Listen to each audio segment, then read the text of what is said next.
RTP.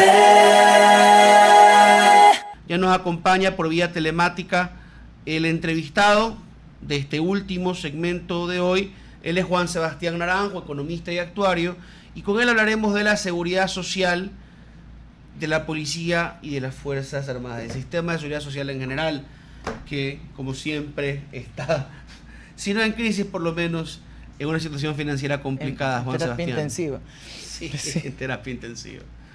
Bienvenido.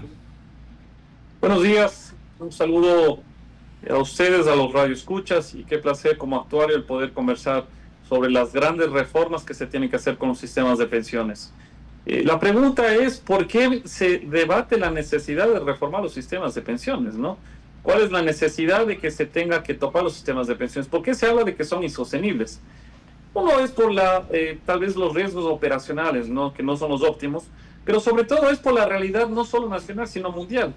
La gente definitivamente vive más años. ¿Por qué la gente vive más años? Porque la medicina está tan globalizada que la misma pastilla, la píldora que te tomas para una dolencia en la India, en Europa, en el Asia, te tomas aquí en el Ecuador. Entonces se ha globalizado tanto la medicina que la expectativa de vida definitivamente se va desplazando, ¿no? Y ante esta realidad, la gente vive más años y los sistemas de pensiones tienen que reaccionar a esta circunstancia social demográfica, ¿no? Es imposible que los sistemas de pensiones se mantengan sin reacción. Cuando digo se mantengan sin reacción, es que la edad de retiro se mantenga fija, el aporte por aportación de jubilación sea el mismo, dado que hasta hace 20 años la gente vivía menos, ¿no? Hoy por hoy la gente llega a vivir más años. Sí, pues podríamos estar hablando de 80. La gente cuando antes se aprestaba a cobrar su jubilación ya estaba con un pie en el cementerio. Si el problema es ese, digo problemas entre comillas, perdón, pero si el problema es que vamos a vivir más, ¿no debería plantearse el Ecuador hacer una separación del seguro social, lo que significa jubilación y salud, por ejemplo?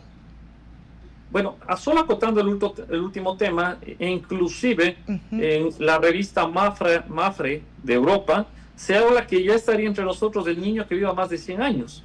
Entonces, es una realidad que el mundo definitivamente vive más años y por ende los sistemas de pensiones agonizan si es que no se modifican. Ya en Francia, en Suiza, los países nórdicos, en Estados Unidos, ya hace años tuvieron estas grandes reformas. Ahora, permítame incluir algo más. Si estamos viviendo más, ¿qué necesitamos más del sistema de seguridad? Deje ver cómo planteo esto que puede sonar confuso.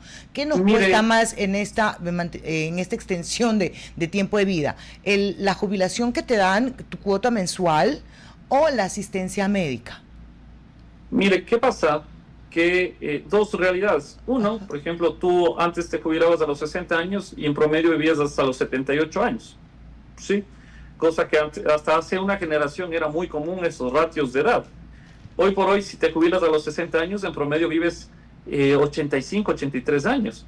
Significa que frente a una generación, los sistemas de pensiones tienen que pagar entre promedio 8, 10 años más de pensiones. Y esto multiplique por la cantidad de beneficiarios de los sistemas de pensiones. Esto es insostenible. Entonces, ¿esto qué genera? Que se tenga que reformar. Definitivamente la expectativa de vida ya habla de que es mayor, ¿no? Que se ha desplazado. Y por ende los sistemas de pensiones tienen que desplazar o bien la edad de retiro, sabiendo que la gente vive más años, o bien los valores de aportaciones. Usted me preguntaba de salud. Sí. Antes, el ir a un médico era un lujo, ¿no? Hoy el ir a un médico pues es pan de cada día. Entonces ya la medicina, la atención médica ya no se volvió un lujo, se vuelve algo muy normal, muy racional, muy del día a día. Entonces más se gasta en salud, más se gasta en prevención, más se gasta pues ante cualquier dolencia en medicamentos, y esto mismo ha hecho que definitivamente se desplacen los rubros que los sistemas de pensiones tienen en salud. Entonces es otro comportamiento, es un cambio generacional en donde las nuevas generaciones ya pues a los doctores le tienen muy cercano, así como al celular, así como al internet. Lo mismo que pasaba hasta antes de una generación, ¿no? Tal vez nuestros papás no eran tan cercanos a un celular, a las redes sociales, a la medicina preventiva. Hoy por hoy a las nuevas generaciones es como que ya cambiaron las concepciones y esas concepciones tienen un impacto directo en las cifras, en los estados financieros de los sistemas de pensiones. Ok, y ya yéndonos al caso puntual del Ecuador, ¿qué podría aplicarse? No hablando desde lo políticamente correcto, sino desde lo económicamente necesario. Mire, le pongo un ejemplo. Hoy en la Asamblea se debate la reforma al sistema de pensiones de las Fuerzas Armadas. En el país habemos como, creo que somos 10 actuarios. A mí me da gusto estar al frente como un actuario de estas reformas.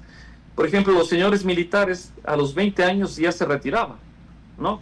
Y la reforma lo que hace es que se desplaza la edad de retiro. O sea, tienes que trabajar 25 años como mínimo y 26 años como máximo, como rangos mínimos si es que es voluntario forzoso, para poderte retirar. Entonces, claro, ¿qué decían los señores militares? Antes trabajaban, podían retirarse a los 20 años de estar en la institución.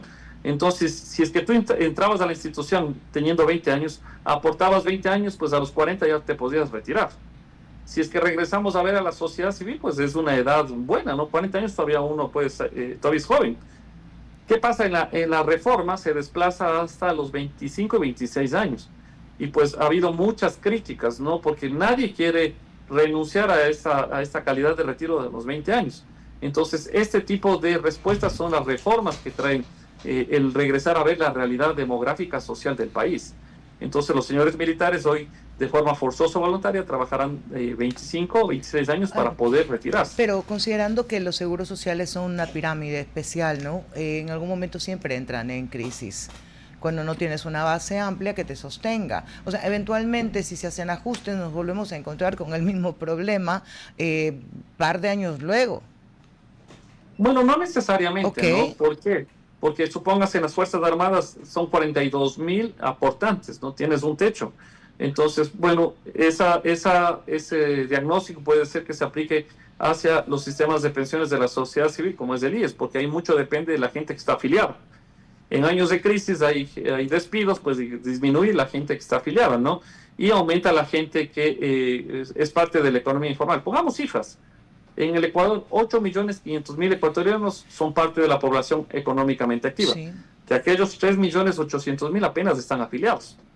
Hay mucha gente que es parte de esta economía informal. Entonces, ¿qué hay que hacer para reformar, supóngase, el sistema de pensiones? Uno es recuperar la credibilidad, recuperar dineros que adeudan al sistema de pensiones. Y dos es clarificar cuentas, ¿no? Es sostenible que el sistema de pensiones, que el titular pueda ser beneficiario, pero también sus cargas como hijos. ¿Es sostenible para el sistema? Pues, en el tiempo, ¿es sostenible? O que se dé un aporte al IS también para que pueda derivarse a formación o capacitación. Pero siempre he escuchado esto y es la primera vez que se me ocurre preguntarlo, créame, en 47 años. Siempre se hace esta comparación, pues no son 8 para cerrar, 8 que pertenecen a la población económicamente activa, 3 apenas están afiliados. ¿Cuántos afiliados necesita el Seguro Social para funcionar? Mire, hasta hace 50 años por cada 6 jubilados, por cada 6 aportantes habían jubilado. Esta cifra viene en decremento. Hoy ya se habla de 3 aportantes por cada jubilado y si no se reforma esto va a llegar el paralelismo, ¿no? De 1.5 economista, por cada jubilado. ¿Reformar de qué manera? Porque ahí el problema no es tanto del seguro, sino de la economía. No hay trabajadores formales ahora, y en unos 40, 50 años tendremos el problema que no habrá jóvenes. Porque estaba hace poco leyendo un reporte, es en toda Latinoamérica que la tasa de reemplazo ha caído, la tasa de natalidad, pero digamos, el número de reemplazo es 2.1. Latinoamérica está yendo para 1.8, es decir, muere más gente de la que nace, y llegará un punto en que ya no haya ni contratando a todo el mundo de manera formal, la manera de poder cubrir las pensiones. Así que, ¿qué tipo de reforma realmente podemos implementar? Claro, yo hablaba de 3 aristas para poder reformar. La primera arista es la credibilidad, el de cobrar deudas, el hablar sobre los financiamientos de los beneficios que hoy por hoy tienen los aportantes. 2, es el regresar a ver la realidad del país, ¿no? Por ejemplo, en Europa, estas nuevas generaciones se llaman los famosos ninjas, ¿no? No asset, no investments, no job. Es un tipo de generación diferente a la de nuestros padres, de la de nuestros abuelos. Por ejemplo, en un estudio que nosotros pudimos desarrollar como actuarios, las nuevas generaciones en promedio trabajan como máximo 5 años en un lugar y luego quieren ser sus propios jefes. Cuando son sus propios jefes, normalmente, o la mayor cantidad de muchachos, ya no son pues aportantes, porque son parte de la economía informal, se vuelven emprendedores. Entonces, ¿cuál sería la segunda arista? Regresar a ver a la realidad actual. Crear un sistema de pensiones, una aportación para jubilación, en la cual abrace a toda esta economía informal, a los famosos emprendedores, a los transportistas, pero ya lo hay, a quienes tienen taxi. ¿Por qué? Porque hasta hace una generación, el que tenía el taxi, el que tenía el bus, vendía su bus, vendía el cupo de su taxi y su bus, y esa era su jubilación. Claro. Hoy, con el ingreso de nuevas estructuras digitales, ya no vale nada pues ese cupo. Entonces esa gente se ha quedado sin jubilación. ¿Cuál es mi criterio? La segunda arista es crear un tipo de aporte, un tipo de jubilación para la economía informal, que solo aplique para aquellas personas que nunca en su vida han aportado al IES. Pero entonces así aumentamos la base de la pirámide y generamos salud financiera y actuarial en el sistema. Pero se creó este espacio de la afiliación voluntaria, $70 cuesta más o menos. Entonces tú vas y propones eso. Pero el problema es que en la aportación voluntaria es salud y jubilación. Sí, esto es solo para jubilación. Entiendo la separación, pero cuando tienes como que era la forma de atraer a la gente, porque la jubilación se ve distante. Y si te repiten a cada rato que esto puede quebrar tu prioridad de salud, por eso lo hicieron como enganche. Y lo otro, dado que los sistemas de salud, hablemos del caso de Ecuador, están un poco flaqueando, se crea esta figura del BIES como un banco para que invierta y le dé algo de inyección de dinero, que no está funcionando eso. No se pueden hacer réplicas de estas inversiones para que ya no solamente pensemos en la aportación patronal, es decir, aumentar el número de afiliados. Yo discrepo con usted, porque las nuevas generaciones están muy conectadas, en cambio, con un mundo donde ser parte de la tercera edad deviene algunas realidades, como es el tener una jubilación.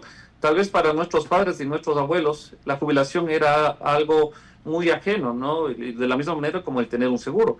Hoy las nuevas generaciones cuentan con un seguro para su vehículo, cuentan con una dimensión financiera más avanzada que la que eran nuestros padres y nuestros abuelos, por lo cual yo discrepo con usted respecto a la preocupación respecto a la jubilación. Es más, en el Ecuador no se permite que ninguna entidad te dé una jubilación que venga a ser sustituta del IES.